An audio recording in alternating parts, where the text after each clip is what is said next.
미경이 커피를 받았습니다. 고맙다. 요즘 손님이 조금씩 늘어나는 것 같네. 민수는 고개를 끄덕이며 웃었습니다. 네. 입소문이 나기 시작했어요. 이대로 가면 2달 안에 원금 회복할 것 같아요. 그의 낙관적인 전망과 달리 식당 운영은 녹록지 않았습니다. 식재료 가격은 계속 오르는데 메뉴 가격은 경쟁 때문에 올리기 어려웠고 예상치 못한 설비 고장이나 수리비도 자주 발생했습니다. 한 달이 지난 어느 날 장호철님은 자신의 역할과 보상에 대해 이야기를 꺼내보기로 했습니다. 저녁 장사를 마치고 정리하는 시간, 그는 미경과 민수를 불렀습니다. 얘들아, 한 가지 물어볼 게 있는데 장호철님이 말을 꺼내자 미경이 의아한 표정으로 바라보았습니다. 뭐 필요한 거라도 있으세요? 장호철님은 잠시 망설이다 이야기를 이어갔습니다. 아니, 그게 아니라 내가 여기서 일한 지도 한 달이 넘었는데 급여 같은 건 어떻게 생각하고 있니? 순간 미경과 민수의 표정이 굳었습니다. 잠시 침묵이 흐르다 민수가 먼저 입을 열었습니다. 아, 그런 부분까지는 생각을 못했네요. 지금 식당이 아직 손익분기점도 못 넘고 있어서. 미경이 급히 말을 이었습니다. 아버지, 지금은 정말 어려운 상황이에요. 은행 대출이자도 갚아야 하고 식재료 비용도 만만치 않고. 장호철님은 한숨을 내쉬었습니다. 그래. 상황이 어렵다는 건 알지만 나도 일하는 사람인데 최소한의 대가는 받아야 할 것 같아서. 미경은 잠시 고민하더니 제안했습니다. 그럼 월 100만 원 정도는 드릴 수 있을 것 같아요. 더 버는 대로 올려드릴게요. 장호철님은 그 금액이 자신의 노동 가치에 비해 터무니없이 적다는 것을 알았지만 더 이상 논쟁하고 싶지 않아 동의했습니다. 사실 그는 시간당 최저임금만 계산해도 월 200만 원은 받아야 하는 상황이었습니다. 그로부터 한 달 뒤 모처럼 월급날이 되었습니다. 장호철님은 기대감을 갖고 있었지만 미경은 어색한 표정으로 봉투를 건넸습니다. 아버지, 이번 달은 좀 어려워서 70만 원만 드릴 수 있어요. 다음 달엔 꼭 약속대로 해드릴게요. 장호철님은 말없이 봉투를 받았습니다. 집에 돌아와 미희에게 상황을 설명하자 그녀는 한숨을 내쉬었습니다. 당신도 참 딱 잘라서 말했어야지. 이러다 계속 우리만 손해볼 것 같아요. 장호철님은 창밖을 바라보았습니다. 그래도 자식인데 조금만 더 기다려보자. 하지만 식당 일은 점점 더 고되어졌습니다. 장호철님은 이제 홀서빙뿐만 아니라 주방 보조, 설거지, 재고 관리, 심지어 간단한 수리 작업까지 도맡아 하게 되었습니다. 실제로 한 명의 정직원이 할 일보다 더 많은 일을 하고 있었습니다. 어느 날 저녁 장호철님은 평소보다 더 늦게까지 식당에 남아 뒷정리를 하고 있었습니다. 딸과 사위는 먼저 퇴근했고 그는 혼자서 테이블을 닦고 바닥을 쓸었습니다. 사장님, 또 혼자 남아서 일하세요? 옆 가게 주인이 들어오며 물었습니다. 네. 조금만 더 하면 끝나요. 참 대단하시네요. 자식들은 먼저 가고 아버님이 이렇게 고생하시고 월급은 제대로 받으세요? 그 말에 장호철님은 쓴웃음만 지었습니다. 월급은커녕 집에서의 생활비까지 자신이 부담하고 있었기 때문입니다. 미경 가족이 들어온 후 식구가 2배로 늘었지만 생활비는 여전히 장호철님 부부가 대부분 책임지고 있었습니다. 아직 가게가 안정되지 않아서요. 조금만 더 시간이 지나면 나아질 겁니다. 하지만 그의 말과 달리 상황은 나아질 기미가 보이지 않았습니다. 미경은 매달 이번 달도 매출이 기대보다 적어서 라는 말로 약속했던 급여를 깎거나 미루었고 사위 민수는 점점 더 많은 일을 장호철님에게 떠넘겼습니다. 집에서의 상황도 크게 다르지 않았습니다. 미희는 손주들 뒷바라지와 집안일로 하루 종일 바빴지만 미경은 집안일에 거의 참여하지 않았습니다. 오히려 퇴근 후에는 너무 피곤해서 라며 방에 들어가 휴식을 취했습니다. 어느 저녁 장호철님과 아내는 침실에서 소곤소곤 대화를 나눴습니다. 여보, 이대로는 안 될 것 같아. 우리 건강이 다 망가질 것 같네. 미희의 목소리는 지쳐 있었습니다. 알아. 나도 몸이 예전 같지 않은데 이렇게 무리하면 오래 못 갈 것 같아. 장호철님은 깊은 고민에 빠졌습니다. 자신들의 노후를 위해 모아둔 돈은 점점 줄어들고 있었고 건강 상태도 악화되고 있었습니다. 하지만 딸 가족을 내쫓을 수도 없는 노릇이었습니다. 조금만 더 참아보자. 식당이 궤도에 오르면 상황이 나아질 거야. 그렇게 말했지만 장호철님의 마음 한구석에는 불안감이 자리 잡고 있었습니다. 이 상황이 과연 언제까지 지속될지, 그리고 그들의 꿈꾸던 노후는 언제쯤 찾아올 수 있을지. 4년이라는 시간이 흐르는 동안 식당은 꽤 알려진 식당으로 자리 잡았습니다. 처음에 어려움을 이겨내고 이제는 주말이면 자리가 없을 정도로 손님이 찾아왔고 매출도 안정적으로 올라갔습니다. 장호철님의 헌신적인 노력이 큰 역할을 했음은 부정할 수 없는 사실이었습니다. 그는 식당의 구석구석을 관리하며 손님들이 불편함 없이 식사할 수 있도록 항상 신경 썼습니다. 어느 화창한 봄날 장호철님은 식당 앞에서 화분에 물을 주고 있었습니다. 그의 마음은 한결 가벼웠습니다. 이제 식당이 안정되었으니 조만간 자신과 미희의 시골 생활도 다시 계획할 수 있겠다는 생각이 들었기 때문입니다. 아버님, 잠시 안으로 들어오시겠어요? 얘기할 게 있습니다. 사위가 문을 열고 장호철님을 불렀습니다. 그는 물뿌리개를 내려놓고 안으로 들어갔습니다. 식당은 아직 영업시간 전이라 텅 비어 있었고 민수는 구석 테이블에 앉아 있었습니다. 무슨 일이야? 오늘은 기분이 좋아 보이네. 장호철님이 미소를 지으며 물었습니다. 민수는 잠시 손가락으로 테이블을 두드리더니 입을 열었습니다. 장인어른, 솔직히 말씀드릴게요. 저희 식당이 이제 많이 안정됐잖아요. 그래. 다행히 장사가 잘 되고 있지. 너의 노력의 결실이라고 볼 수 있어. 민수는 잠시 주저하다가 말을 이었습니다. 사실 저희가 식당 컨셉을 좀 바꿔보려고요. 젊은 고객층을 더 많이 유치하기 위해서요. 장호철님은 고개를 끄덕였습니다. 그래. 좋은 생각인데 어떤 변화를 주려고? 민수의 표정이 굳어졌습니다. 그게 요즘 트렌드를 보면 직원들도 젊고 활기찬 이미지가 중요하더라고요. 2030대 손님들이 늘고 있는데 장호철님의 미소가 서서히 사라졌습니다. 민수가 무슨 말을 하려는지 짐작이 가기 시작했습니다. 그래서 어르신이 계시는 게 식당 이미지에 좀 저희 타깃 고객층과 맞지 않는다고 생각해요. 방금 들은 말이 믿기지 않아 장호철님은 잠시 말을 잇지 못했습니다. 4년 동안 새벽부터 밤늦게까지 이 식당을 위해 헌신해온 그에게 그것도 자신의 사위가 이런 말을 한다는 것이 충격이었습니다. 내가 지금 무슨 말을 하는 건지. 내가 나이 들었다고 이제 필요 없다는 거야. 민수는 눈을 피하며 대답했습니다. 그렇게 표현하면 좀 그렇지만 사실상 그런 의미예요. 저희도 이제 경험이 쌓였고 젊은 직원을 한 명 더 고용할 계획이거든요. 장호철님의 가슴에 분노가 차올랐습니다. 내가 이 식당에 자리 잡을 때까지 얼마나 많은 일을 했는지 알기나 하냐? 초기에 투자한 돈은 물론이고 4년 동안 제대로 된 급여도 받지 못하면서 일해왔어. 민수는 짜증 섞인 목소리로 말했습니다.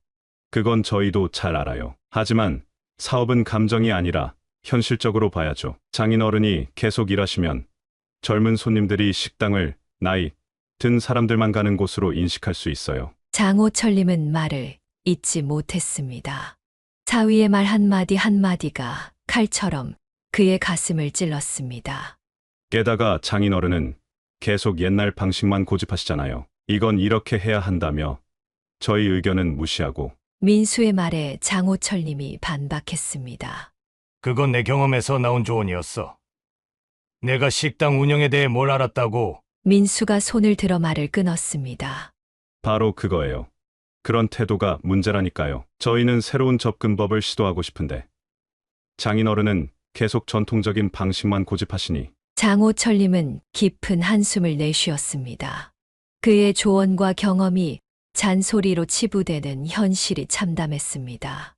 수십 년간 사업을 해온 그의 경험이 이렇게 무시당할 줄은 꿈에도 생각하지 못했습니다. 알았다. 그만두면 되겠지. 그는 담담하게 말했습니다. 민수는 안도의 표정을 감추지 못했습니다. 정말요. 그럼 다행이네요. 장인어른께 맞는 새 일자리를 찾아드리겠습니다. 장호철님은 쓴웃음을 지었습니다. 새 일자리. 내 나이가 몇인 줄 알고. 됐어. 내 걱정은 하지 말고. 그날 저녁 장호철님은 마지막으로 한번 사위와의 관계를 회복해보고자 집에서 술을 한 잔 마시자고 제안했습니다. 어색한 분위기 속에서 두 사람은 소주잔을 기울였습니다. 정서방. 오늘 식당에서 나한테 한 말. 솔직히 많이 서운했네. 장호철님이 조심스럽게 말을 꺼냈습니다. 민수는 술 기운이 돌았는지 평소보다 더 솔직하게 말했습니다. 죄송합니다. 하지만 사업은 사업이니까요. 감정적으로 접근하면 안 되는 거 아시잖아요. 장호철님은 고개를 끄덕였습니다. 그래. 내 말도 일리가 있어. 다만 우리가 가족인데 너무 차갑게 대하는 건 아닌가 싶어서. 민수는 갑자기 말투를 바꾸었습니다. 솔직히 말씀드릴게요. 저희가 식당에서 독립적으로 운영하고 싶어요. 장인어른 간섭 없이요. 장호철님은 놀라움을 감추지 못했습니다. 간섭. 내가 너희 식당 운영에 간섭했다고 생각하는 거야? 민수는 답답하다는 듯 말했습니다. 매일매일 이건 이렇게 해야 한다. 저건 저렇게 하면 안 된다. 그건 간섭 아니고 뭐예요? 저희도 이제 성인이고 자기 사업 알아서 운영할 수 있어요. 장호철님은 그제서야 사위의 진심을 깨달았습니다. 그가 조언이라고 생각했던 것들이 사위에게는 모두 간섭으로 비춰졌던 것입니다. 하지만 그의 의도는 순수하게 식당이 잘 되길 바라는 마음이었을 뿐이었습니다. 알았네. 내가 너무 많이 참견했나 보구나. 앞으로는 너희 일에 관여하지 않겠어. 장호철님의 목소리에는 깊은 상처와 체념이 묻어났습니다. 민수는 그 말에 고개를 끄덕였지만 대화는 더 이상 진전되지 않았습니다. 그렇게 두 사람 사이의 간극은 더욱 깊어졌고 장호철님은 그날 밤 잠을 이루지 못했습니다. 사위와의 불편한 대화가 있고 며칠 후 장호철님은 식당에서 일을 계속하긴 했지만 분위기는 이전과 달랐습니다.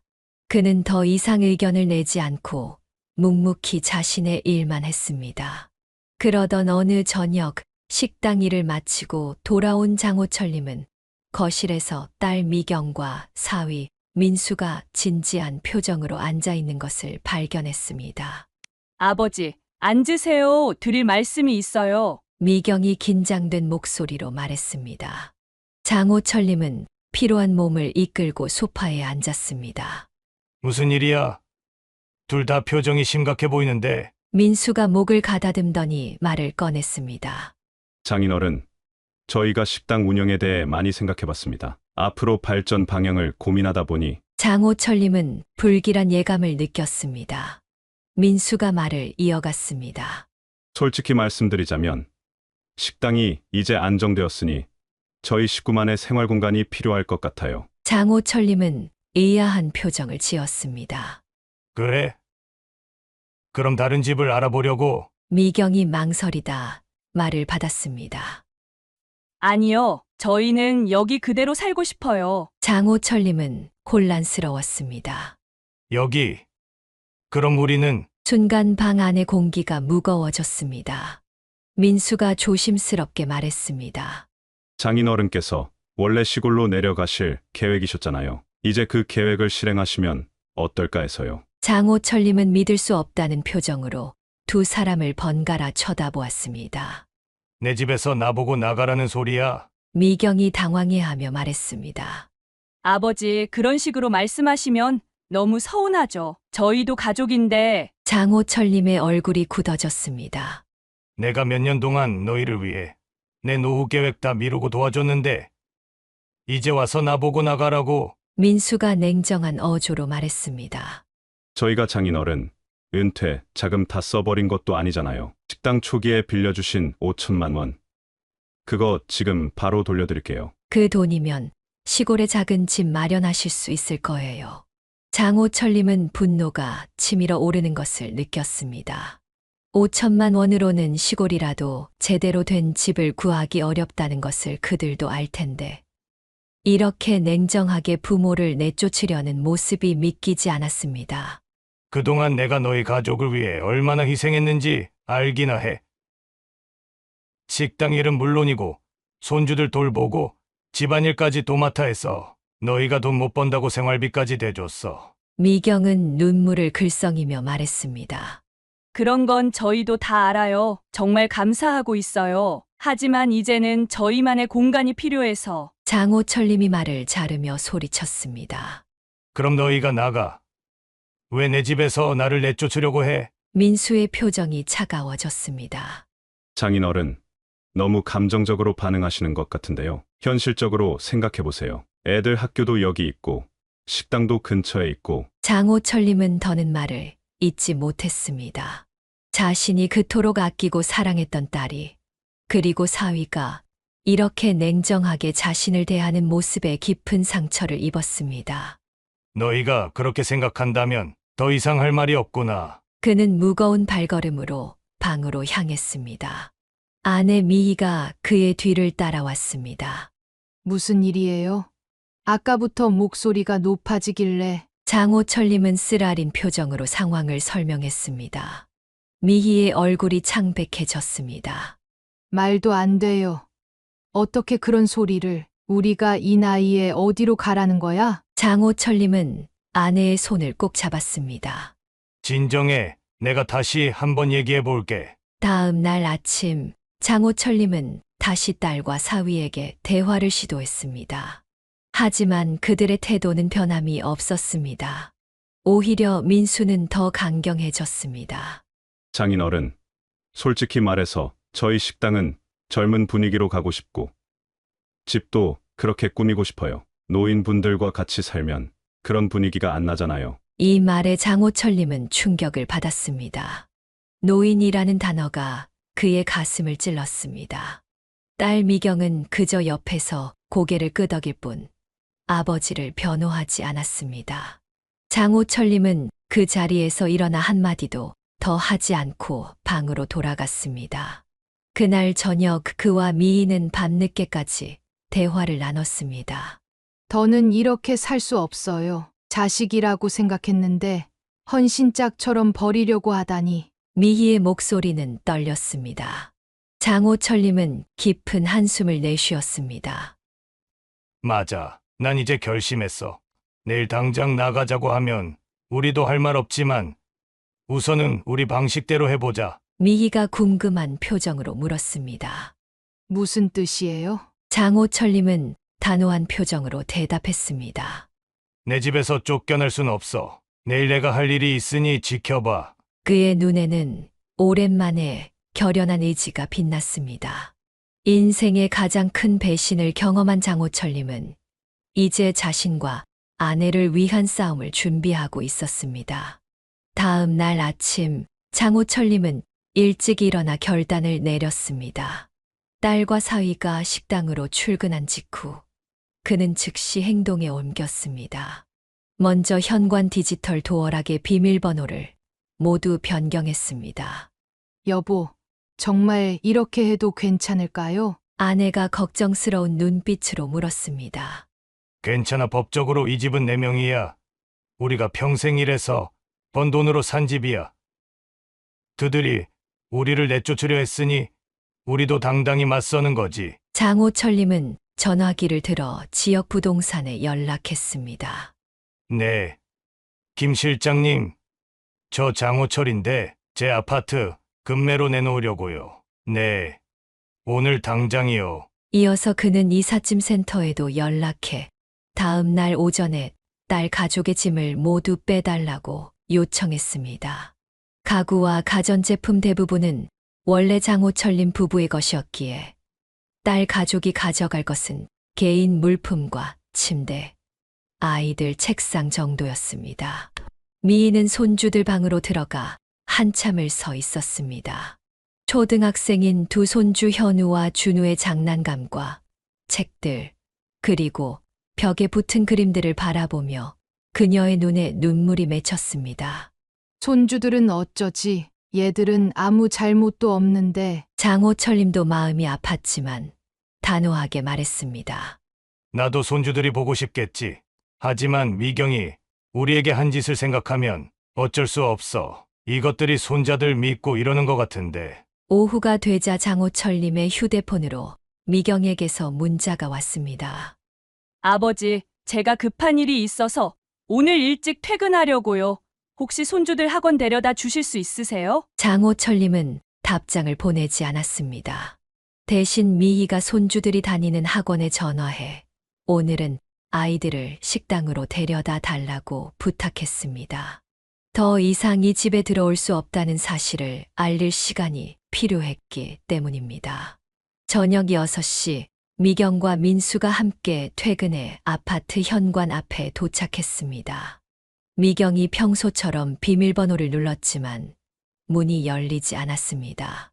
이상하네. 비밀번호가 왜 안 맞지? 몇 번 더 시도한 후 미경은 결국 아버지에게 전화를 걸었습니다. 아버지, 현관문이 안 열려요. 비밀번호가 바뀐 것 같은데요. 장호철님은 차분하게 대답했습니다. 그래. 내가 바꿨어. 네, 왜요? 저희는 어떻게 들어가요? 들어올 필요 없어. 너희 짐은 내일 아침에 이삿짐 센터에서 다 빼놓을 거야. 전화 너머로 미경의 놀란 목소리가 들렸습니다. 아버지, 농담하시는 거죠? 우리 애들은 어디서 자라고요? 너희가 어제 나한테 한 말 기억 안 나? 나보고 나가라며 5천만 원으로 시골 내려가서 살라고 했잖아. 그래서 내가 생각해봤는데 왜 내가 내 집에서 나가야 해? 오히려 너희가 나가는 게 맞지. 민수가 전화를 뺏어 격분한 목소리로 말했습니다. 장인어른, 이게 무슨 짓이에요? 당장 문 열어주세요. 아니면 경찰 부를 겁니다. 장호철님은 여전히 침착했습니다. 경찰. 불러봐. 이 집 등기부등본에 누구 이름이 적혀 있는지 한번 물어보던가. 법적으로 내 집인데 내가 누구를 들이고 안 들이고는 내 자유야. 문 앞에서 민수의 분노에 찬 고함 소리가 들렸지만 장호철님은 단호했습니다. 결국 미경이 다시 전화를 받았습니다. 아버지, 제발요. 우리 애들 옷까지라도 좀 챙겨주세요. 오늘 어디서 자야 할지. 장호철님은 약간 마음이 흔들렸지만 어제의 상처를 생각하며 단호하게 대답했습니다. 필요한 건 내일 짐 뺄 때 가져가. 오늘은 호텔이든 어디든 가서 자. 전화를 끊은 후 미희가 장호철님의 어깨에 손을 얹었습니다. 손주들 생각하면 마음이 아프네요. 장호철님도 깊은 한숨을 내쉬었습니다. 나도 그래. 하지만 어쩔 수 없어. 우리가 쫓겨날 뻔했잖아. 다음 날 아침 약속대로 이삿짐 센터 직원들이 와서 미경 가족의 짐을 모두 실어 나갔습니다. 장호철님은 임시 보관 창고를 대여해 그곳에 짐을 옮기도록 지시했습니다. 정오쯤 미경과 민수가 다시 찾아왔습니다. 이번에는 더 격앙된 상태였습니다. 아버지, 어떻게 우리한테 이럴 수 있어요? 애들 학교는 어떻게 하고? 장호철님은 단호하게 말했습니다. 너희도 나한테 똑같이 했잖아. 내가 살던 집에서 나가라고 했잖아. 그 기분이 어땠을지 한번 생각해봐. 민수가 끼어들었습니다. 장인어른, 이러시면 앞으로 손주들 못 보실 겁니다. 그래도 괜찮으세요? 장호철님은 잠시 고민했지만 미희가 대신 대답했습니다. 우리가 애들을 사랑했던 건 딸을 사랑해서였지. 그런데 그런 자식이 미워지니까 손주들도 안 보고 싶다. 미희의 단호한 말에 미경은 눈물을 글썽였습니다. 정말 이렇게 끝내실 거예요? 우리 가족 관계가 장호철님은 깊은 한숨을 내쉬며 말했습니다. 끝낸 건 너희야. 부모를 이렇게 대하는 자식을 어떻게 다시 믿을 수 있겠니? 결국 미경과 민수는 짐을 챙겨 민수 부모님 집으로 향했습니다. 떠나는 그들의 뒷모습을 바라보며 장호철님과 미희의 마음은 무거웠지만 그들은 자신들의 결정을 후회하지 않았습니다. 이제 그들은 자신들의 남은 인생을 스스로 지키기로 한 것입니다. 장호철님의 아파트는 예상보다 빨리 팔렸습니다. 강남 인근의 역세권 아파트라 매물로 나온 지 보름 만에 좋은 가격에 거래가 성사되었습니다. 부동산 중개인이 계약서를 들고 왔을 때 장호철님과 미희의 얼굴에는 홀가분한 표정이 떠올랐습니다. 장호철님이 계약서에 서명하며 말했습니다. 그는 오랫동안 꿈꿔왔던 시골 생활을 위해 강원도 양양 근처의 작은 마을에 아담한 전원주택을 구입했습니다. 서울 아파트를 판 돈으로 시골집을 사고도 상당한 금액이 남았기에 노후 자금도 넉넉히 확보할 수 있었습니다. 이사 당일 서울의 아파트를 떠나며 장호철님은 뒤돌아보지 않았습니다. 그곳에는 딸과의 쓰라린 기억만 남아있을 뿐이었습니다. 미희는 조용히 창밖을 바라보며 말했습니다. 이제 정말 우리 둘만의 시간이 시작되는 거네요. 새 집은 자그마한 정원이 있는 2층짜리 주택이었습니다. 1층에는 거실과 주방, 침실이 있었고 2층은 서재와 손님방으로 꾸몄습니다. 장호철님은 집 뒤편에 작은 텃밭을 일구었고 미희는 정원에 꽃을 심었습니다. 내가 평생 의료기기만 만지다가 이제는 흙을 만지게 될 줄이야. 장호철님이 텃밭에 상추 모종을 심으며 웃었습니다. 미희도 함께 웃으며 대답했습니다. 당신도 참 의료기기보다 채소가 더 건강에 좋잖아요. 시골 생활은 처음에는 낯설었지만 둘은 금세 적응해 갔습니다. 마을 주민들과도 자연스럽게 어울리기 시작했고 주말마다 열리는 작은 장터에서 텃밭에서 기른 채소를 팔기도 했습니다. 장호철님은 마을 노인회에 가입해 활동했고 미희는 인근 복지관에서 요리 봉사를 시작했습니다. 복지관 관장이 미희의 김치를 맛보고 감탄했습니다. 미희는 쑥스러워하면서도 기뻐했습니다. 그동안 가족을 위해 살아왔던 삶에서 벗어나 자신만의 시간을 갖게 된 것이 새로운 경험이었습니다. 그렇게 3년의 시간이 흘렀습니다. 어느 날 장호철님 부부는 서울에 볼 일이 생겨 올라갔습니다. 일을 마친 후 택시를 타고 이동하던 중 우연히 예전 딸의 식당 근처를 지나가게 되었습니다. 기사님, 저기 잠깐 멈춰 주시겠어요? 장호철님이 요청했습니다. 택시가 멈추자 그는 창밖을 내다보았습니다. 예전 딸 사위의 식당이 있던 자리에는 이제 스무넷이 편의점이 들어서 있었습니다. 식당이 문을 닫았네. 미희가 작은 목소리로 말했습니다. 장호철님은 아무 말 없이 고개를 끄덕였습니다. 그의 마음 한구석에는 걱정이 일었지만 더 이상 딸의 일에 관여하지 않기로 한 결심을 지켰습니다. 가시죠, 기사님. 택시는 다시 움직이기 시작했고 장호철님은 더 이상 뒤돌아보지 않았습니다. 그로부터 2년이 더 지난 어느 날 장호철님의 휴대폰이 울렸습니다.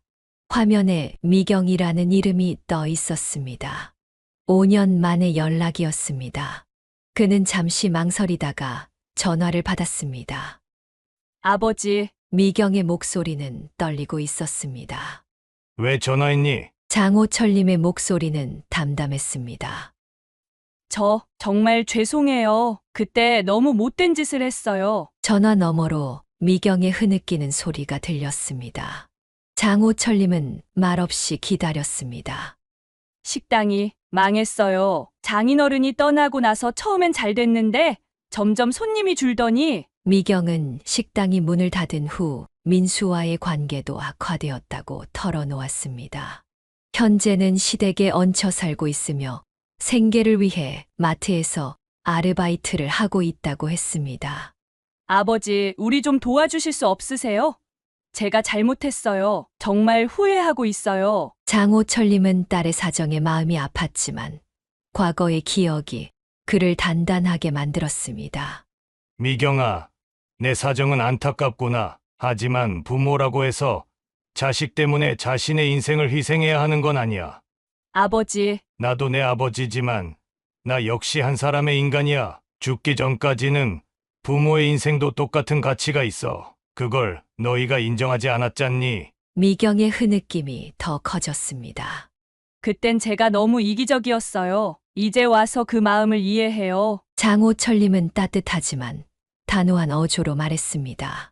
내 말을 믿고 싶지만 한번 무너진 신뢰는 쉽게 회복되지 않는단다. 내가 스스로 일어서는 모습을 보고 싶어. 지금 내가 겪는 어려움도 성장의 기회라고 생각하렴. 전화를 끊은 후 미희가 물었습니다. 미경이었어요? 무슨 일이래요? 장호철님은 대화 내용을 전해 주었습니다. 미희의 눈에 잠시 걱정이 스쳤지만 곧 담담해졌습니다. 우리가 한 결정이 맞았네요. 그 아이도 이제 스스로 책임지는 법을 배워야 해요. 그날 저녁 장호철님 부부는 집 앞 정원에 앉아 별을 바라보았습니다. 봄밤의 선선한 공기가 두 사람을 감쌌습니다. 여보, 후회 없어요? 미희가 문득 물었습니다. 장호철님은 아내의 손을 꼭 잡았습니다. 전혀 평생 남을 위해 살았는데 이제는 우리를 위해 사는 법을 배웠잖아. 비록 늦게 시작했지만 지금 이 소소한 행복이 진짜 행복이라는 걸 알게 됐어. 두 사람은 말없이 서로를 바라보며 미소 지었습니다. 어둠 속에서도 그들의 눈빛은 밝게 빛나고 있었습니다. 장호철님 부부는 비로소 자신들만의 인생을 찾았고 그 안에서 진정한 평화를 발견했습니다. 두 번째 사연입니다. 이윤정은 인천의 작은 동네에서 태어나 자랐습니다. 그녀의 부모님은 동네 구석에 자리 잡은 조그만 세탁소를 운영했지만 가정 형편은 늘 빠듯했습니다. 할머니와 두 명의 어린 동생들까지 부양해야 했기 때문에 생활은 더욱 팍팍했습니다. 장녀로 태어난 그녀는 일찍부터 집안의 책임을 나눠 짊어져야 했습니다. 윤정아, 학교 끝나면 바로 세탁소로 와. 오늘 일이 많아서 엄마 혼자 감당하기 어려울 것 같아. 거의 매일 아침 그녀의 어머니는 이렇게 당부했고 윤정은 학교 종이 울리자마자 달려가 부모님을 도왔습니다. 세탁물을 정리하고 다림질을 돕고 동생들의 숙제와 저녁을 챙기는 것이 그녀의 일상이었습니다. 친구들이 피아노 학원, 미술 학원, 영어 학원을 오가며 배움을 쌓을 때 그녀는 세탁소에서 옷가지들 사이에 파묻혀 지냈습니다. 특히 그녀에게는 하나의 간절한 꿈이 있었습니다. 바로 피아노를 배우는 것이었습니다. 엄마, 나도 피아노 배우고 싶어. 우리 딸, 미안해. 지금은 형편이 좀 어려워서 나중에 좀 나아지면 꼭 보내줄게. 그녀의 어머니는 언제나 미안한 표정으로 대답했습니다. 윤정은 이해한다며 웃었지만 마음 한구석은 늘 쓸쓸했습니다. 초등학교 3학년 때부터 그녀는 친구들이 다니는 피아노 학원 앞을 서성였습니다. 간혹 창문이 열려 있으면 그녀는 창틀에 매달려 친구들이 피아노 치는 모습을 지켜보곤 했습니다. 까만 건반과 하얀 건반 위에서 춤추는 손가락들이 그녀에겐 마법처럼 느껴졌습니다. 야, 이윤정, 또 여기서 뭐 해? 피아노 그렇게 보고 싶어? 동네 친구 수민이가 학원에서 나오며 물었습니다. 그냥 어떻게 치는지 궁금해서. 우리 선생님한테 말해볼까? 혹시 너도 잠깐 쳐볼 수 있게. 아니야, 괜찮아. 그냥 보는 것만으로도 좋아. 윤정은 쑥스러운 미소를 지으며 대답했지만 그녀의 가슴 속에는 피아노를 향한 열망이 점점 커져갔습니다. 밤마다 그녀는 세탁소에서 다 달아해진 손가락으로 이불 위에 상상의 건반을 그리며 꿈속에서만 피아노를 연주했습니다. 이렇게 그녀의 어린 시절은 책임감과 현실의 무게, 그리고 이루지 못한 꿈 사이에서 조용히 흘러갔습니다. 윤정이 중학교에 입학할 무렵 그녀의 가족에게 큰 변화가 찾아왔습니다. 오랫동안 투병하시던 할머니가 세상을 떠나셨고, 가족들은 슬픔을 뒤로한 채 새로운 출발을 위해 부천으로 이사를 결정했습니다. 여기서는 더 이상 세탁소로는 버티기 힘들어 새로운 곳에서 새로운 사업을 시작하는 게 좋을 것 같아. 아버지의 단호한 결정에 가족 모두가 동의했습니다. 부모님은 오랫동안 운영해오던 세탁소를 정리하고 부천의 주택가에 작은 치킨집을 열었습니다. 처음에는 신선한 재료와 정성 어린 조리법으로 입소문이 나면서 장사가 제법 잘 되었습니다. 윤정아, 이제 좀 나아질 것 같다. 조금만 더 참으면 내가 하고 싶은 것도 해줄 수 있을 것 같아. 어머니의 말에 윤정은 가슴 한켠에 희망을 품었습니다. 그러나 그 희망은 오래가지 못했습니다. 몇 달 지나지 않아 근처의 대형 프랜차이즈 치킨집이 연이어 문을 열었고, 그들의 작은 가게는 점점 손님이 줄어들기 시작했습니다. 여보, 오늘도 주문이 5건밖에 안 들어왔어. 이러다 월세도 못 낼 것 같아. 어머니의 한숨 섞인 목소리가 주방에서 들려왔습니다. 부모님은 밤늦게까지 마주 앉아 해결책을 고민했지만 뾰족한 수가 없었습니다. 내가 배달을 직접 뛰면 어떨까? 배달비라도 아끼면. 당신 그 허리로 배달을 어떻게 해? 몸 상하면 더 큰일이야. 어쩌겠어. 지금은 살아남는 게 우선이잖아. 결국 아버지는 배달원을 줄이고 직접 배달을 나가기 시작했습니다. 윤정도 학교가 끝나면 곧장 치킨집으로 달려와 주방을 돕거나 주문 전화를 받았습니다. 그녀의 옷과 머리카락에는 늘 치킨 냄새가 배어 있었고, 그로 인해 학교에서 놀림을 받기도 했습니다. 저기 윤정이 온다 맡아봐. 치킨 냄새 진짜 심하지 않냐? 진짜 저런 냄새 풍기면서 어떻게 다니지? 나라면 학교도 못 올 것 같은데. 그녀는 그런 말을 들을 때마다 속으로 눈물을 삼켰지만 겉으로는 아무렇지 않은 척했습니다. 가족을 위해 이 정도쯤은 참을 수 있다고 스스로를 다독였습니다. 그러나 운명은 그들에게 더 큰 시련을 준비하고 있었습니다.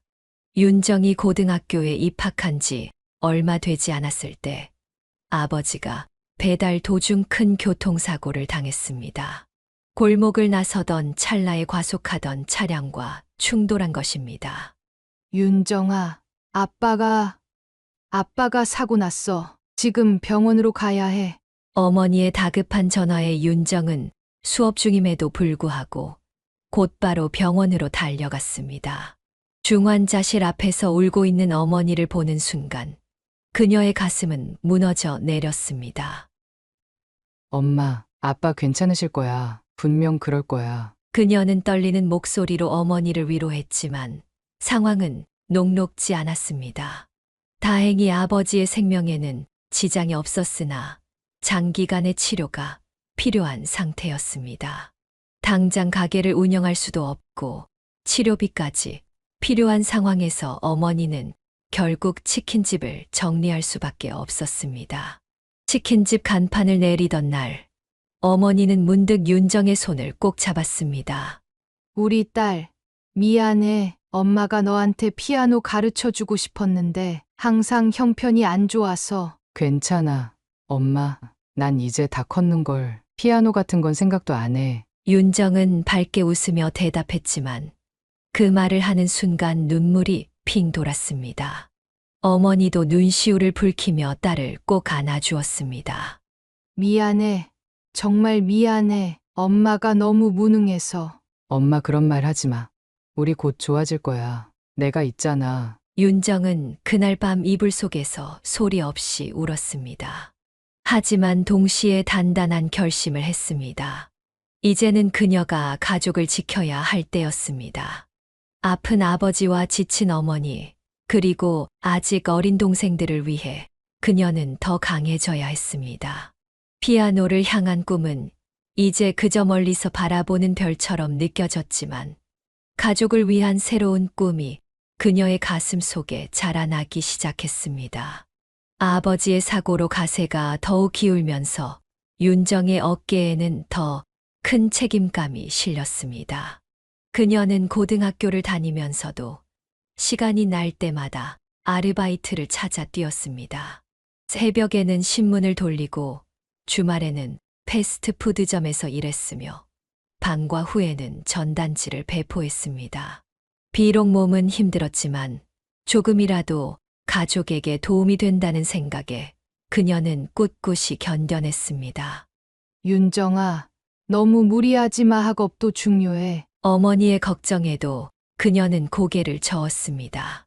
괜찮아. 엄마 나 체력 좋잖아. 그리고 지금은 돈이 더 필요하잖아. 고등학교 3학년이 되자 윤정은 대학 진학보다 취업을 선택했습니다. 대학 등록금을 감당하기 어려운 상황이었고 무엇보다 당장 안정적인 수입원이 필요했기 때문입니다. 선생님, 저는 취업하려고요. 우리 집 형편이 대학 갈 상황이 안 돼서요. 담임 교사는 안타까운 표정으로 그녀를 바라보았습니다. 성적도 괜찮은데 정말 아쉽구나. 그럼 좋은 회사 찾을 수 있도록 내가 도와줄게. 졸업을 앞둔 어느 날 기적처럼 좋은 기회가 찾아왔습니다. 대기업에서 고졸 계약직 사원을 모집한다는 공고를 본 것입니다. 경쟁률이 치열할 것이 분명했지만 윤정은 이 기회를 놓치지 않겠다고 결심했습니다. 밤을 새워가며 자기소개서를 쓰고 면접 준비를 했습니다. 딸, 너무 기대하지 마. 대기업은 경쟁이 심하니까. 아버지의 우려에도 불구하고 윤정은 놀라운 결과를 가져왔습니다. 최종 면접까지 통과해 합격 통지를 받은 것입니다. 아빠, 엄마, 내가 합격했어. 윤정이 합격 소식을 들고 집에 뛰어 들어왔을 때 가족들의 얼굴에는 믿기지 않는 기쁨이 번졌습니다. 우리 딸이 해냈구나. 정말 대단해. 비록 2년 계약직이었지만 대기업 월급은 그들 가정에 큰 도움이 되었습니다. 그녀는 첫 월급으로 밀린 아버지의 병원비를 갚았고 매달 안정적으로 생활비를 보태며 가족의 생계를 꾸려나갔습니다. 아버지의 건강도 조금씩 회복되었고 어머니도 작은 분식집을 시작하며 일상을 되찾아갔습니다. 윤정은 회사에서도 인정받는 직원이 되기 위해 노력했습니다. 누구보다 일찍 출근해 사무실을 정리하고 업무 시간에는 완벽한 집중력을 보여주었습니다. 상사들도 그녀의 성실함과 책임감 있는 태도를 높이 평가했습니다. 윤정 씨, 자료 정리가 정말 깔끔하네요. 다른 팀원들도 윤정 씨처럼 일했으면 좋겠어요. 그러나 회사 생활이 항상 순탄한 것만은 아니었습니다. 고졸 계약직이라는 꼬리표는 그녀에게 보이지 않는 벽을 만들었습니다. 아무리 열심히 일해도 승진이나 정규직 전환의 기회는 제한적이었습니다. 가끔 동료의 무심한 한마디가 그녀의 가슴을 찔렀지만 윤정은 포기하지 않았습니다. 퇴근 후에는 자격증 공부를 하며 자신의 가치를 높이기 위해 노력했습니다. 그녀는 매일 밤 자신에게 다짐했습니다. 비록 지금은 어려움이 있을지라도 이 또한 지나갈 것이라는 희망을 잃지 않았습니다. 회사 생활이 2년째 접어들 무렵 윤정에게 뜻밖의 제안이 찾아왔습니다. 마케팅팀의 선배가 그녀를 사내 동호회에 초대한 것입니다. 윤정 씨, 우리 회사 연극 관람 동호회 알아요? 매달 좋은 공연도 보고 사람들이랑 친해질 수 있는 기회인데 한번 와보는 건 어때요? 처음에 윤정은 거절하려 했습니다.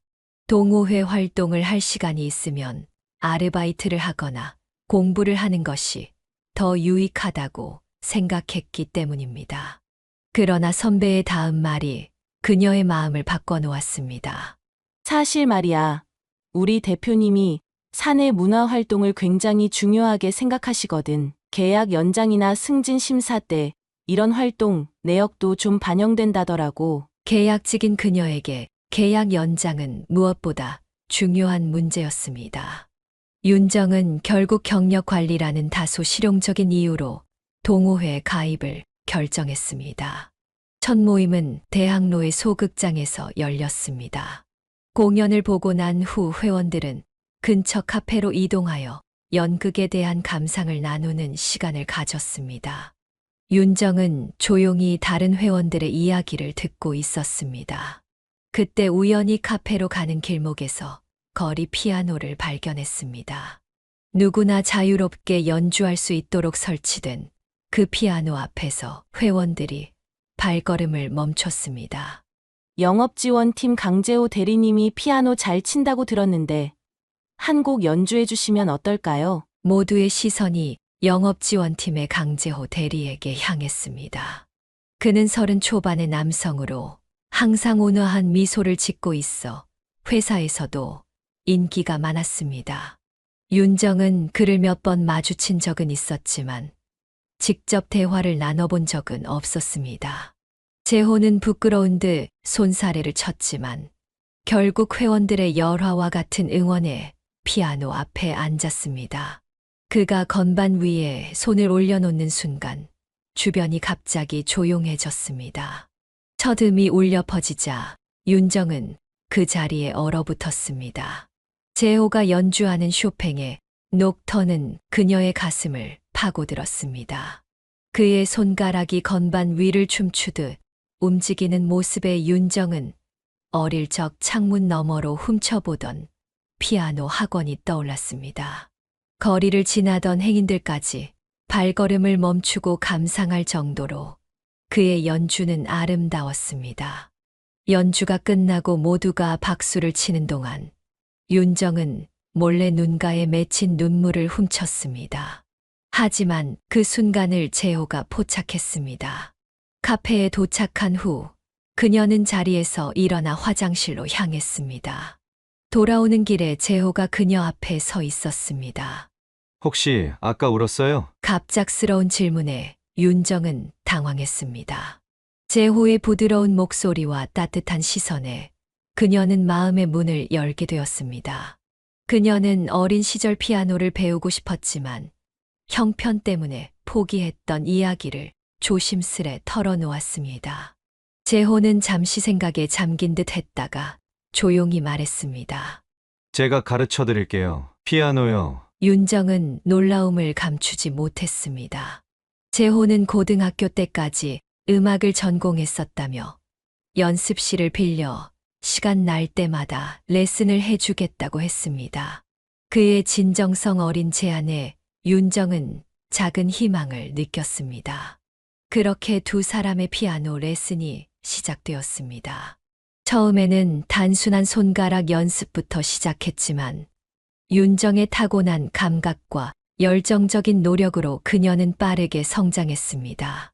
재호는 인내심을 가지고 윤정을 가르쳤고 그녀의 작은 성취에도 진심으로 기뻐했습니다. 레슨이 거듭될수록 윤정은 피아노뿐만 아니라 재호라는 사람에게도 점점 빠져들기 시작했습니다. 그의 따뜻한 성품, 열정, 그리고 자신을 대하는 진심 어린 태도가 그녀의 마음을 흔들었습니다. 물론 그녀는 자신의 감정을 드러내지 않았습니다. 그저 피아노 선생님과 제자라는 관계를 유지하며 그와의 시간을 소중히 여겼습니다. 피아노 레슨이 시작된 지 6개월쯤 되었을 때 윤정의 삶에 큰 비극이 찾아왔습니다. 오랫동안 지병으로 투병해 오던 어머니가 갑작스럽게 상태가 악화되어 병원에 입원하게 된 것입니다. 윤정은 매일 퇴근 후 병원으로 달려가 어머니를 돌봤습니다.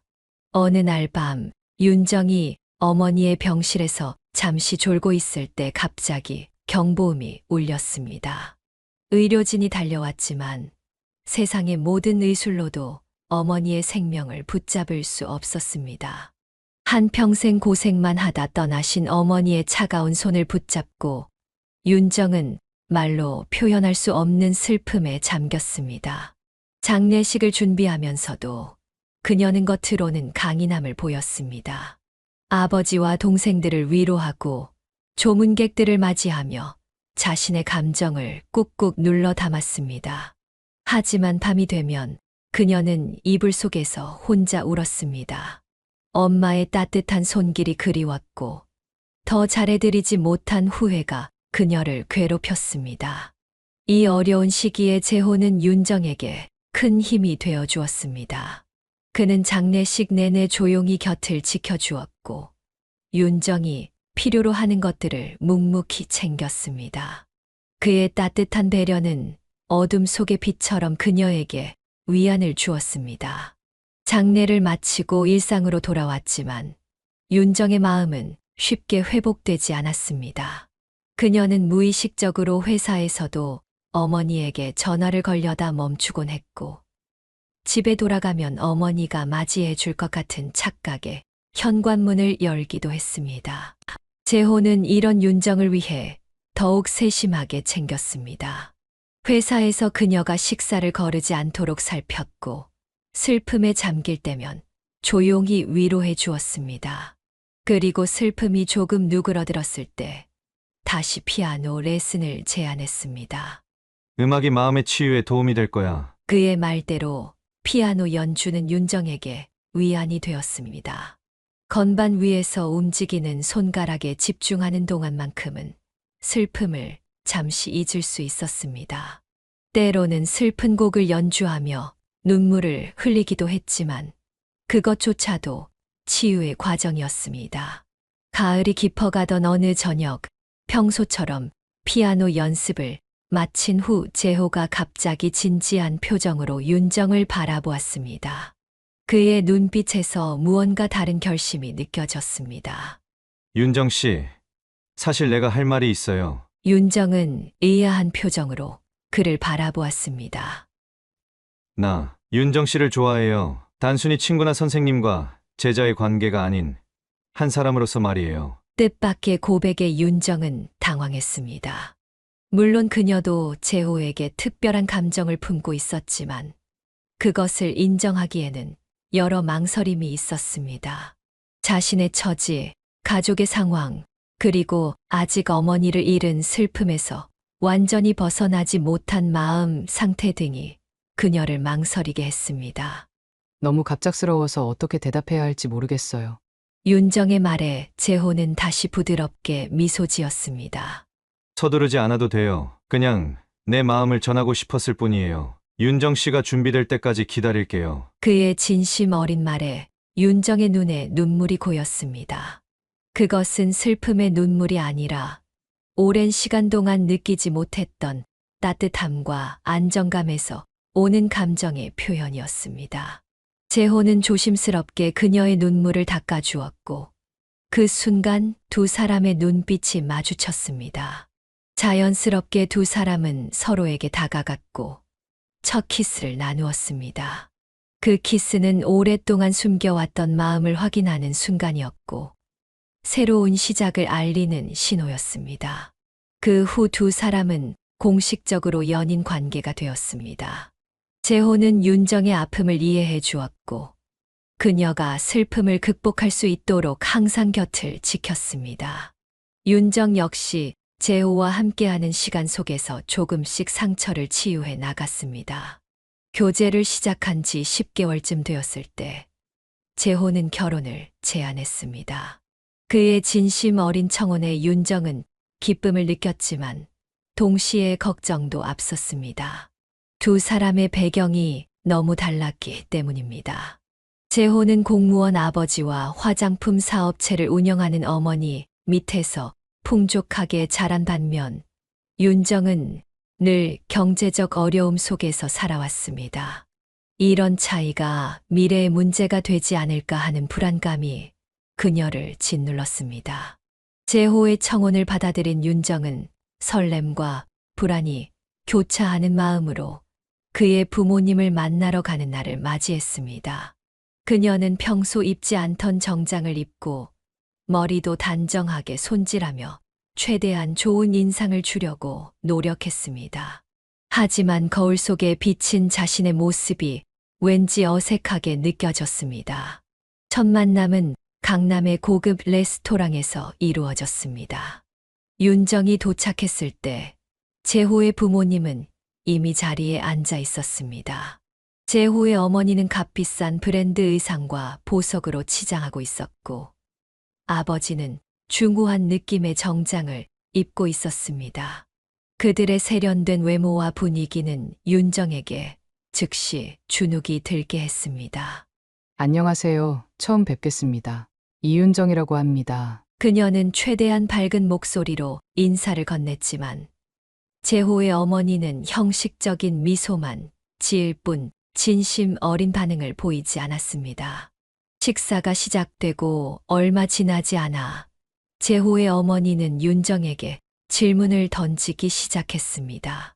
처음에는 일상적인 대화로 시작했지만 곧 그녀의 학력과 직업에 관한 날카로운 질문들이 이어졌습니다. 윤정 씨는 어느 대학을 나오셨나요? 이 질문에 윤정은 잠시 망설였습니다. 그녀는 자신의 배경을 부끄러워하지 않았지만 이런 자리에서 이야기하기는 쉽지 않았습니다. 저는 고등학교를 졸업한 후 바로 취업했습니다. 아버지가 사고를 당하셔서 가족을 부양해야 했거든요. 그 말을 듣자마자 재호의 어머니의 표정이 급격히 변했습니다. 그녀는 노골적으로 눈살을 찌푸렸고 남편과 눈빛을 교환했습니다. 그 순간 윤정은 이미 자신이 그들의 기준에 미치지 못한다는 것을 깨달았습니다. 그러면 현재는 어떤 일을 하고 계시나요? S전자에서 일하고 있습니다. 윤정의 대답에 재호의 어머니의 얼굴이 잠시 밝아졌지만 곧 다음 질문이 이어졌습니다. 정규직이신가요? 현재는 계약직입니다. 2년마다 계약을 갱신하고 있어요. 그 순간부터 분위기는 차갑게 변했습니다. 재호의 어머니는 더 이상 윤정에게 말을 걸지 않았고 남은 식사 시간 동안 냉랭한 태도로 일관했습니다. 재호의 아버지는 그나마 예의를 갖춰 대화를 이어갔지만 그의 목소리에도 실망감이 묻어났습니다. 식사를 마치고 재호가 윤정을 배웅하는 동안 그는 계속해서 사과했습니다. 미안해. 우리 부모님이 좀 보수적이셔. 시간이 지나면 너를 알아가시고 마음을 열어주실 거야. 윤정은 애써 미소 지었지만 가슴 속에는 불안함이 자리 잡았습니다. 그녀는 재호의 말이 현실이 되기를 바랐지만 직감적으로 이 관계가 순탄치 않을 것임을 느꼈습니다. 그녀의 예감은 정확했습니다. 첫 만남 이후 며칠 지나지 않아 재호의 어머니에게서 연락이 왔습니다. 그녀는 윤정에게 개인적으로 만나자고 했고 재호에게는 비밀로 해달라고 요청했습니다. 약속 장소인 카페에 도착한 윤정은 이미 자리에 앉아있는 재호의 어머니를 발견했습니다. 그녀는 우아한 자태로 커피를 마시고 있었고 윤정이 다가가자 형식적인 미소를 지었습니다. 윤정이 자리에 앉자마자 재호의 어머니는 본론으로 들어갔습니다. 윤정 씨, 솔직히 말할게요. 우리 아들과 당신의 관계를 인정할 수 없어요. 예상했던 말이었지만 직접 들으니 가슴이 아팠습니다. 윤정이 대답하기 전에 재호의 어머니는 가방에서 봉투를 꺼내 테이블 위에 올려놓았습니다.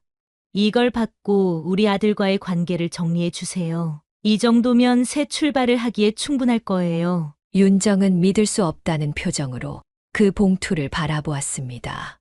그녀는 이런 상황이 실제로 벌어질 거라고는 생각하지 못했습니다. 그녀의 자존심이 심하게 상처받았고 분노가 치밀어 올랐습니다. 윤정은 천천히 그 봉투를 재호의 어머니 쪽으로 밀어냈습니다. 죄송하지만 저는 돈으로 거래할 수 있는 사람이 아닙니다. 재호 씨를 진심으로 사랑합니다. 재호의 어머니는 윤정의 단호한 태도에 놀란 듯 했습니다. 그녀는 목소리를 낮추고 위협적인 어조로 말했습니다. 당신 같은 배경의 사람이 우리 가문에 들어온다면 어떤 일이 벌어질지 생각해 봤나요? 끊임없는 비교와 멸시에 견딜 수 있겠어요? 윤정은 침착함을 유지하려 노력했지만 마음속에선 이미 분노가 끓어오르고 있었습니다. 그날 밤 그녀는 모든 일을 재호에게 솔직하게 털어놓았습니다. 재호는 어머니의 행동에 충격을 받았고 즉시 그녀에게 전화를 걸어 강하게 항의했습니다. 어머니가 어떻게 그럴 수 있어요? 윤정은 제가 선택한 사람이에요. 만약 어머니가 우리 관계를 인정하지 않으신다면 저는 집을 나갈 각오도 되어 있어요. 재호의 강경한 태도에 그의 어머니는 일시적으로 물러섰지만 윤정을 향한 그녀의 적대감은 사라지지 않았습니다. 예상치 못한 일이 벌어졌습니다. 윤정이 임신 사실을 알게 된 것입니다. 태동이 느껴지기 시작한 3개월 무렵 그녀는 재호에게 이 소식을 전했고 두 사람은 기쁨의 눈물을 흘렸습니다. 그러나 이 소식이 재호의 부모님에게 전해지자 상황이 급변했습니다. 특히 시아버지의 태도가 크게 바뀌었습니다. 내 첫 손주라면 이제 어쩔 수 없겠군. 두 사람의 결혼을 허락하겠다. 시아버지의 허락으로 결국 결혼식이 진행되었습니다. 화려하지는 않았지만 작은 예식장에서 가족들과 친구들을 초대해 소박한 결혼식을 올렸습니다. 하지만 시아버지는 한 가지 조건을 내걸었습니다. 바로 신혼부부가 시댁에서 함께 살아야 한다는 것이었습니다. 아이가 태어나면 어린 부부가 혼자 키우기 쉽지 않아. 우리 집에서 같이 살면서 우리가 도와주마. 윤정은 내심 독립적인 공간을 원했지만 시아버지의 조건을 거절할 수 없었습니다. 재호도 아버지의 뜻을 거스르기 어려웠고 사실 경제적으로도 큰 도움이 될 것이라 생각했습니다. 그렇게 윤정은 신부의 옷을 입고 시댁으로 들어갔습니다. 처음에는 모든 것이 괜찮아 보였습니다. 시어머니도 남편과 아들 앞에서는 웃는 얼굴로 윤정을 대했고 임신한 며느리를 배려하는 모습을 보였습니다. 우리 며느리 이제 배가 불러서 움직이기 힘들겠네. 무거운 것 들지 말고 필요한 거 있으면 집안일 도와주는 이경 씨한테 말해. 그러나 이런 친절은 남자들이 집에 있을 때만 유효했습니다. 재호와 시아버지가 출근하고 나면 시어머니의 태도는 180도 달라졌습니다. 그녀의 목소리는 차갑게 변했고 말투도 날카로워졌습니다. 윤정이 시댁에서 지낸 지 한 달쯤 되었을 때 시어머니는 가정부를 갑자기 일찍 돌려보내기 시작했습니다. 오늘은 이경 씨가 개인 사정이 있다고 하니 저녁 준비와 청소는 내가 맡아야겠다. 처음에는 이런 일이 가끔 있었지만 점차 빈도가 잦아졌습니다. 윤정은 임신으로 몸이 무거워지는데도 불구하고 넓은 집안을 청소하고 식사를 준비하고 빨래를 하는 등 모든 집안일을 도맡아 해야 했습니다. 더 충격적인 것은 시어머니가 집 곳곳에 설치된 CCTV로 윤정을 감시한다는 사실을 알게 된 것이었습니다. 윤정이 잠시 소파에 앉아 쉬는 모습이 보이면 시어머니는 바로 전화를 걸어 꾸짖었습니다. 지금 뭐 하는 거니? 그렇게 앉아만 있을 시간에 2층 화장실 청소나 하지 그래? 임신 6개월이 되면서 윤정의 배는 더욱 굴러오고 몸의 부담도 커졌습니다. 의사는 그녀에게 무리하지 말고 충분히 휴식을 취하라고 권했지만 시어머니는 아랑곳하지 않았습니다. 가장 견디기 힘든 순간은 시어머니가 사람들 앞에서 윤정을 공개적으로 깎아내릴 때였습니다. 한 번은 시어머니의 친구들 모임에 윤정을 데려갔는데 그 자리에서 시어머니는 윤정을 이렇게 소개했습니다. 여기가 우리 며느리예요. 남편 복은 타고났는지 우리 아들을 잘 만났지만 다른 면에서는 아직 많이 배워야 해서 제가 열심히 가르치고 있어요. 친구들은 겉으로는 미소 지었지만 그들의 눈빛에는 경멸이 담겨 있었습니다. 윤정은 그 자리에서 아무 말도 하지 못했고 집으로 돌아오는 길에야 겨우 용기를 내어 시어머니에게 말했습니다. 어머님, 오늘 친구분들 앞에서 저를 그렇게 소개하시는 건 좀 서운했어요. 마치 제가 뭔가 부족한 사람인 것처럼요. 시어머니는 차가운 표정으로 윤정을 바라보았습니다. 내가 거짓말했니? 사실을 말했을 뿐인데 왜 서운해하지? 그 말을 듣는 순간 윤정은 시어머니와의 관계가 결코 나아지지 않을 것임을 깨달았습니다. 그녀는 아무리 노력해도 시어머니의 마음을 얻을 수 없을 것이라는 생각에 절망감을 느꼈습니다.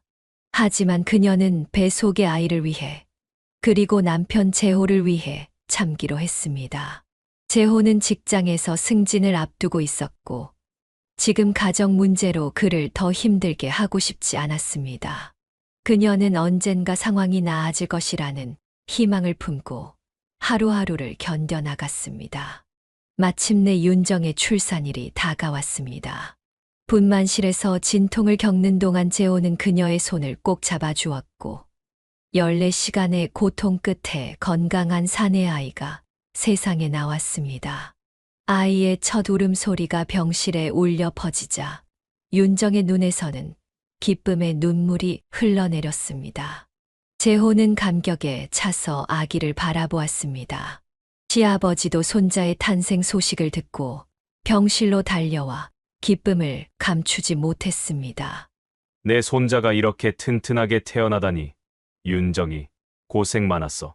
첫 손주의 탄생으로 시아버지는 윤정에게 더욱 따뜻한 태도를 보였습니다. 그는 윤정이 산후조리에 집중할 수 있도록 전문 베이비시터를 고용해 주었고 아기를 위한 최고급 용품들을 선물했습니다. 시어머니 역시 겉으로는 손자의 탄생을 기뻐했지만 그녀의 마음 속 깊은 곳에는 여전히 윤정을 향한 적대감이 자리 잡고 있었습니다. 아이가 태어난 지 3개월이 지났을 무렵 윤정은 몸과 마음의 회복을 느끼기 시작했습니다. 베이비시터의 도움으로 육아의 부담도 덜었고 재호와 시아버지의 지지 덕분에 시댁에서의 입지도 조금은 나아진 듯했습니다. 하지만 시어머니는 여전히 자신만의 방식으로 윤정을 괴롭혔습니다. 그런 상황에서 시어머니의 칠순 생일이 다가왔습니다. 가족들은 성대한 잔치를 준비하고 있었습니다.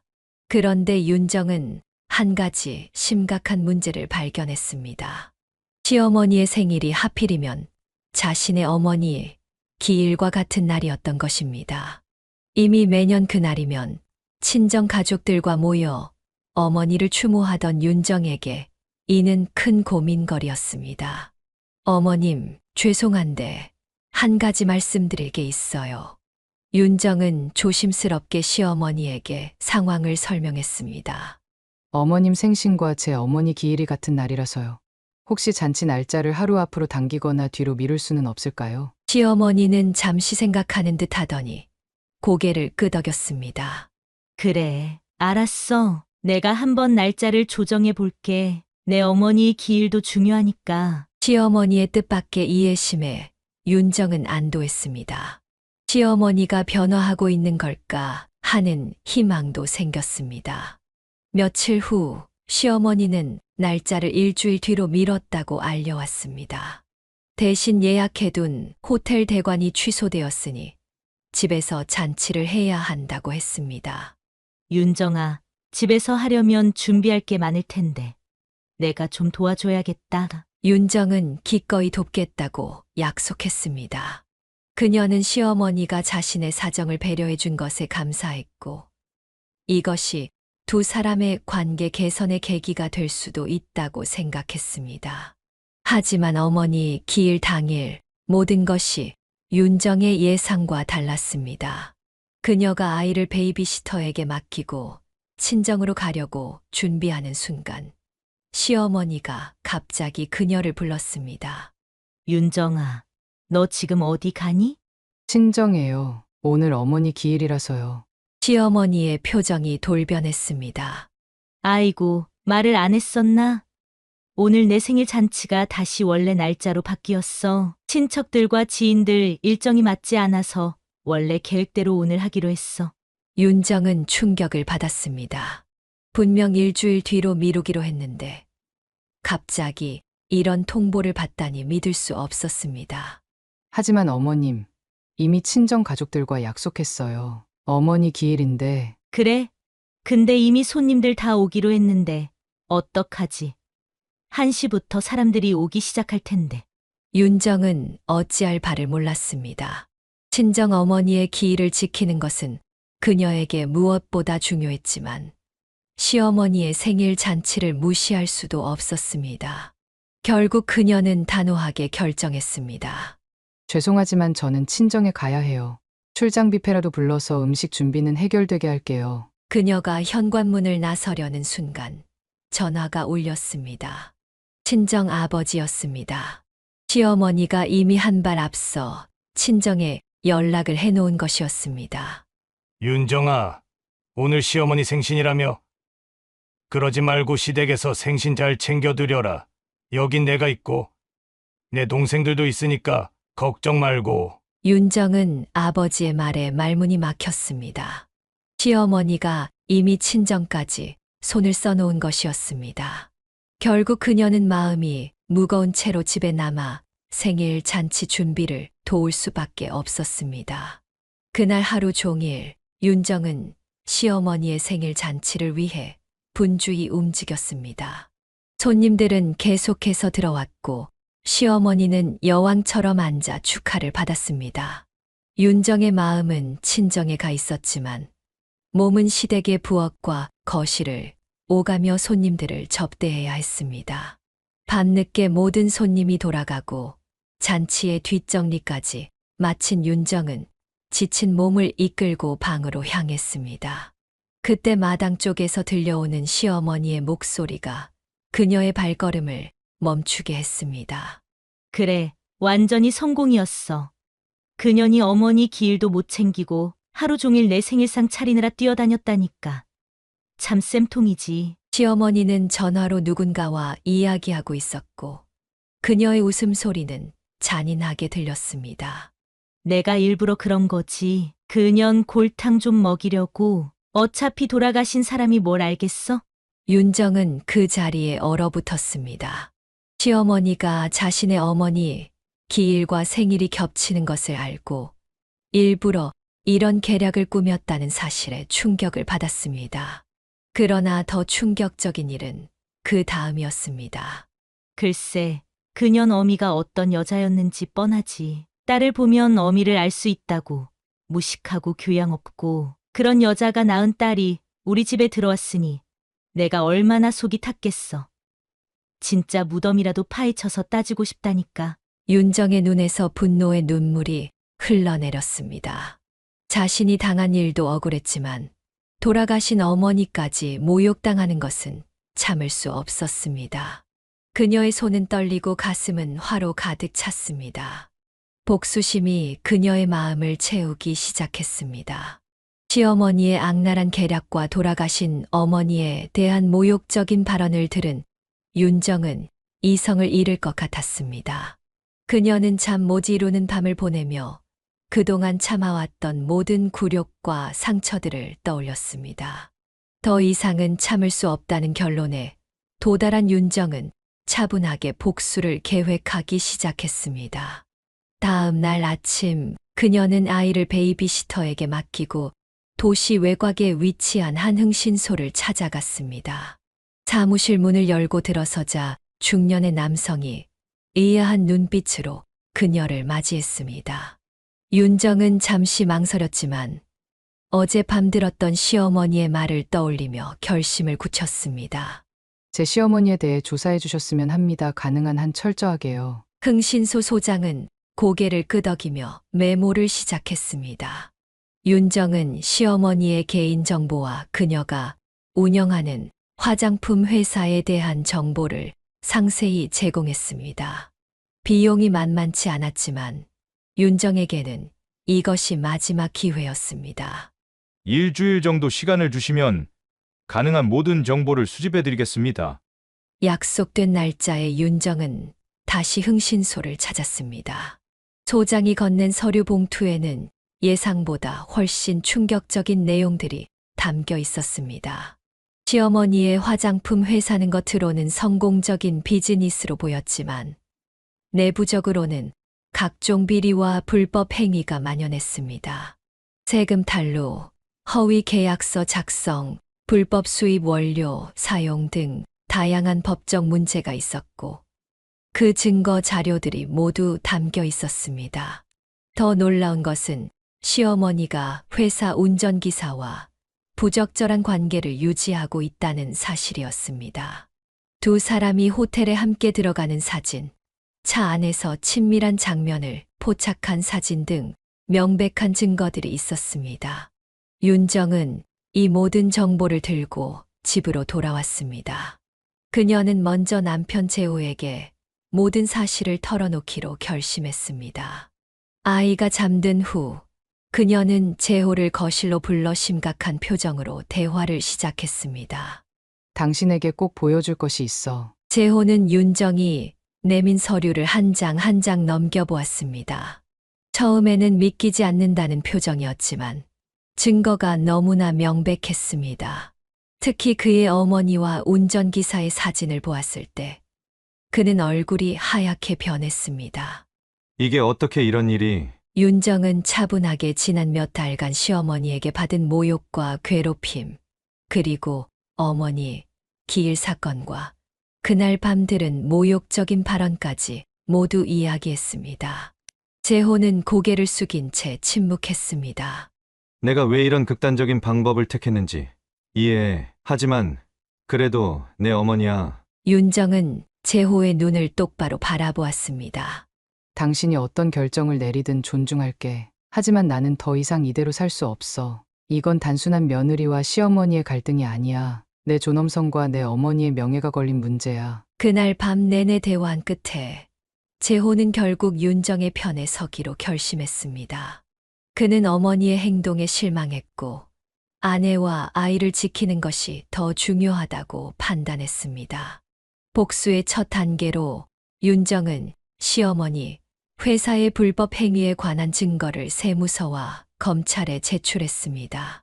일주일도 채 지나지 않아 세무조사관들이 화장품 회사를 급습했고 회계장부와 관련 서류들을 압수했습니다. 회사는 즉시 영업정지 처분을 받았고 시어머니는 조사를 받기 위해 세무서로 소환되었습니다. 두 번째 단계는 가족 내부에서의 폭로였습니다. 시아버지가 친척들을 초대한 가족 모임에서 윤정은 목적을 달성할 기회를 잡았습니다. 식사가 끝나고 담소를 나누는 시간, 그녀는 가벼운 말투로 한마디를 던졌습니다. 어머님은 정말 대단하신 것 같아요. 김 기사님과의 깊은 유대 관계가 인상적이에요. 두 분이 호텔에 같이 들어가시는 것을 제 친구가 본 적이 있다고 하던데. 그 말에 모든 사람들이 얼어붙었습니다. 시어머니는 당황한 표정으로 부인했지만 윤정이 증거 사진을 꺼내자 더 이상의 변명은 통하지 않았습니다. 시아버지는 격노했고 그 자리에서 시어머니의 뺨을 때렸습니다. 그는 분노와 배신감에 차서 자리를 박차고 나갔고 친척들도 하나둘 자리를 떠났습니다. 시어머니에 대한 법적 처벌도 이어졌습니다. 세무조사 결과 수십억 원에 달하는 탈세가 확인되었고 회사 자금을 개인 용도로 횡령한 사실도 드러났습니다. 시어머니는 결국 징역형을 선고받았고 한때 번창했던 화장품 회사는 완전히 문을 닫았습니다. 시아버지는 배신감에 이혼을 결정했고 운전기사도 해고한 뒤 별도의 소송을 제기했습니다. 시어머니는 출소 후에도 이혼하고 회사도 잃은 채 비참한 삶을 살게 되었습니다. 그녀를 옹호하는 사람은 아무도 없었고 재호마저 어머니를 외면했습니다. 복수는 완벽했지만 윤정의 마음에는 여전히 씁쓸함이 남아 있었습니다. 그녀는 이 모든 과정이 슬픈 일이라고 생각했지만 동시에 자신과 돌아가신 어머니의 명예를 지켰다는 만족감도 느꼈습니다. 시어머니에 대한 복수가 완료된 후 윤정과 재호의 삶에는 큰 변화가 찾아왔습니다. 시아버지는 며느리에게 저지른 자신의 아내의 행동에 깊은 책임감을 느꼈고 두 사람에게 분가를 제안했습니다. 그는 강남에 소유하고 있던 아파트 한 채를 윤정과 재호, 그리고 손자에게 선물하며 새로운 출발을 응원했습니다. 너희 가족은 이제 새로운 시작을 해야 할 때야. 내 아내가 저지른 일에 대해 진심으로 사과하고 싶다. 시아버지의 배려에 윤정과 재호는 감사의 마음을 전하며 새 보금자리로 이사했습니다. 그들의 새 집은 햇살이 잘 들어오는 아늑한 공간이었고 아이의 웃음소리로 가득 찼습니다. 시어머니와는 완전히 관계를 끊었고 재호 역시 어머니의 행동에 깊은 실망을 느껴 더 이상 연락을 취하지 않았습니다. 이제 우리 가족에게 중요한 건 앞으로의 삶이야. 과거는 과거일 뿐이야. 재호의 말처럼 그들은 앞으로의 삶에 집중했습니다. 출소 후 몇 번 시도된 시어머니의 연락은 모두 무시되었고 점차 그녀도 그들의 삶에 개입하려는 시도를 포기했습니다. 분가 후 1년이 지났을 무렵 윤정은 두 번째 아이를 가졌다는 사실을 알게 되었습니다. 검사 결과 이번에는 딸이었고 가족 모두가 크게 기뻐했습니다. 시아버지는 손녀가 태어난다는 소식에 더욱 기뻐했고 출산 준비에 필요한 모든 것을 아낌없이 지원해 주었습니다. 우리 손녀가 태어나면 내가 피아노를 한 대 선물해야겠군. 윤정이는 피아노 좋아하잖아? 시아버지의 말에 윤정은 감동을 느꼈습니다. 그녀의 어린 시절 꿈이었던 피아노가 이제 자신의 딸에게 선물로 주어진다는 사실이 감격스러웠습니다. 딸아이가 태어난 후 윤정은 오랫동안 미뤄두었던 자신의 꿈을 다시 찾기 시작했습니다.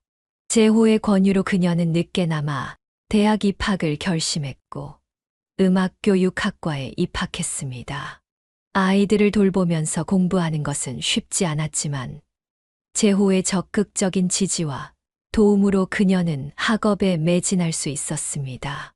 당신은 정말 대단해. 두 아이를 키우면서 공부까지 하다니. 재호는 언제나 윤정을 자랑스러워했고 그의 사랑과 존중은 윤정에게 큰 힘이 되었습니다. 대학 생활 중에 윤정은 피아노 연주 실력을 더욱 향상시켰고 졸업 후에는 작은 음악 학원을 여러 아이들에게 피아노를 가르치기 시작했습니다. 그녀는 비로소 자신이 진정으로 원했던 삶을 살게 되었습니다.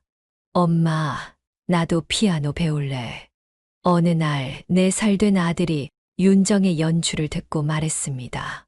그 순간 윤정은 자신과 어머니의 과거가 떠올랐습니다. 자신은 경제적 어려움 때문에 피아노를 배울 수 없었지만 이제 자신의 아이들은 그런 어려움 없이 꿈을 키워갈 수 있었습니다. 물론이지. 엄마가 가르쳐 줄게. 그녀는 아들의 작은 손을 피아노 건반 위에 올려주면서 따뜻한 미소를 지었습니다. 그 미소 속에는 과거의 아픔을 극복하고 새로운 행복을 찾은 여인의 성숙함이 담겨 있었습니다. 시아버지는 이따금 그들의 집을 방문하여 손주들과 시간을 보냈고 윤정의 친정 아버지와도 좋은 관계를 유지했습니다. 두 집안의 어른들은 종종 함께 모여 손주들의 성장을 지켜보며 행복한 시간을 보냈습니다. 윤정은 이제 과거의 상처를 모두 치유하고 진정한 행복을 찾았습니다. 그녀는 매년 어머니의 기일에 가족들을 데리고 묘소를 찾아 어머니께 자신의 행복한 삶을 전했습니다. 엄마, 이제 저 정말 행복해요. 엄마가 항상 바라셨던 대로요. 그녀는 묘비 앞에서 조용히 속삭였습니다. 봄바람이 살며시 불어오며 그녀의 머리카락을 흩날렸고 그 순간 윤정은 어머니의 따뜻한 손길이 자신을 어루만지는 것 같은 느낌을 받았습니다. 하늘에 계신 어머니도 분명 딸의 행복을 바라보며 환하게 웃고 계실 것입니다. 사연을 듣고 댓글을 남겨주시기 바랍니다. 사소한 의견일지라도 사연자분에게는 큰 힘이 됩니다. 노골적인 악성 댓글은 사연자분에게 상처가 될 수 있으니 삼가주시기 바랍니다.